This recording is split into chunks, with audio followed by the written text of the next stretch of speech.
বানা তোমার নাম কি? আমার নাম আনিকা। হ্যাঁ আনিকা। আনিকা কোন ক্লাসে পড়ো? 5 এ। ক্লাস 5 এ।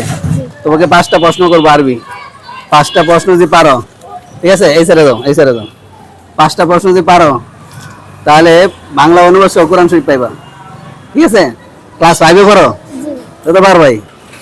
আর যদি 4টা পারো তা আরবি কোরআন শরীফ পাইবা, শুধু আরবি, বাংলা অনুবাদ ছাড়া। আর যদি 3টা পারো তাহলে পাইবা তো বিছরা। ঠিক আছে? এখন দেখা যাক প্রশ্ন করবো। করেন। হ্যাঁ, প্রশ্ন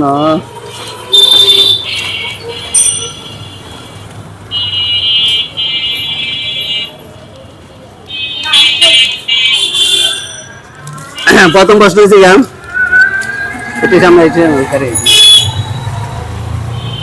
মৃত্যুর পর কবরে দুজন ফেরেশতা আসবে, তাদের নাম কি? মৃত্যুর পর মানুষ মারা যায় না, মৃত্যুর পরে কবরে দুজন ফেরেশতা আসবে, তাদের নাম কি? একজন মালাকুল মাউত আর আরেকজন হচ্ছে না, হয় নাই। মৃত্যুর পরে কবরে দুজন ফেরেশতা আসবে, তাদের নাম হচ্ছে মুনকার ও মুনাফিক। নাকির। মুনকার নাকির। ঠিক আছে? মুনকার ও নাকির। হ্যাঁ, পারলা না। ঠিক আছে, প্রথমে পারলা না। দ্বিতীয় প্রশ্ন হচ্ছে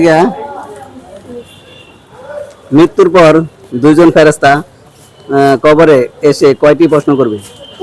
3টি। যাক, 2টাতে একটা পারছো। হাসর শব্দের অর্থ কি? হাসর শব্দের অর্থ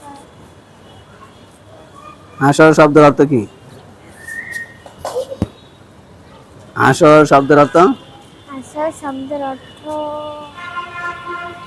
একত্রিত হওয়া। একত্রিত করা। আচ্ছা, ঠিক আছে। তাহলে কটা পারছো? 3টাতে 2টা পারছো, একটা পারো নাই। আচ্ছা, 3টাতে 2টা পারছো, একটা পারো নাই।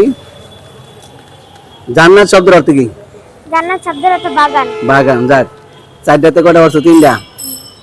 শেষ প্রশ্ন,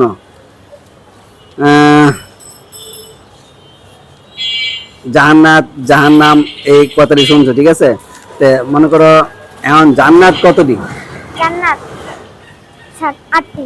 8টি। যাক, 5টাতে 4টা পারছো, 5টা পারছো। এখন তুমি 5টা পারলে কি পাইতা? বাংলা অনুবাদ সহ কোরআন শরীফ পাইতা। এখন 4টা পারছো, তা তুমি কি পাইবা? আরবি। শুধু আরবিটা পাইবা। ঠিক আছে? আরবি কোরআন শরীফ পাইবা। মানে ঠিক আছে, এখন দ্বারা আমরা দিতেছি। এখন তুমি যে 5টা প্রশ্ন পারলা না, ঠিক আছে, আর 4টা পারছো, তোমার ধন্যবাদ। এখন এই তুমি মাদ্রাসা কোন ক্লাসে পড়ছো? 5 এ। ক্লাস 5 এ। যাক, এখন আরবি কোরআন শরীফ পাইছে, এখন কোরআন শরীফ পড়বা তো? হ্যাঁ, আজকে কি রমজানের 27 কদর, ঠিক আছে? তা আজকে রাত্রে তুমি নামাজ পড়ে রোজা রেখেছো? হ্যাঁ, যাক, মাশাআল্লাহ। কয়টা রোজা রেখেছো? সবগুলা। আজকে রোজা কয়টা? 26টা। 26টা রোজা সব রেখেছো? আচ্ছা, ঠিক আছে। তা যাক, কোরআন শরীফ আজকে কিন্তু নামাজ পড়বা, তারপর কোরআন শরীফ পড়বা। ঠিক আছে? ধরো, তা কি এখন থেকে সকাল বিকাল কোরআন শরীফ পড়বা। এটা যেন গিফট, গিফটে পড়তে বেশি বেশি। ঠিক আছে? তো ভালো থেকো। হ্যাঁ।